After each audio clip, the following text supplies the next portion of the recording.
الرحمن الرحیم. نن د ګاونډي هیواد دوست هیواد پاکستان د بهرنیو چارو وزیر او سره یو ډېر لوړ رتبه هیئت راغلی و او ډېر ښه مجلسونه وشو د رئیس الوزرا سره او د مختلفو وزارتونو له اړوند ټیمونو سره په دې کې د تجارت په باره کې او د لارو د خلاصون په باره کې او د سرحد باندې چې کوم بندشونه دي چې مریضان به راوړي به یا به د تجارانو څه ستونزې وي، همدارنګه ټولې اړونده موضوعاتو باندې ډېرې ښې خبرې وشوې، ډېر ښه مجلس وشو.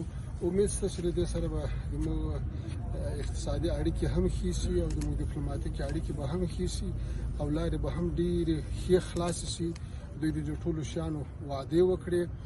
امید شته په آینده کې داسې نور مجلسونه ولرو د تجارانو تر مابین د اړونده وزارتونو تر مابین او زموږ هیئتونه به هم کېدای شي په نږدې راتلونکي کې اسلام آباد ته ولاړ شي تر څو وکولی شو د افغانستان د اقتصاد لپاره رغنده ګامونه واخلو، د خپل ولس د مشکلاتو د حل لپاره رغنده ګامونه واخلو. خصوصا د موږ هیوادوال د تداوی په برخه کې د پاکستان شفاخانو ته ضرورت لري. د هغوی په راوښتلو کې فیصله وشوه چې له دې بعد په اسانۍ سره اوړي او چونکې دواړو طرفو ته ډېر زیات افغانان اوسېږي، د دوی تګ راتګ لپاره به سهولت برابرېږي.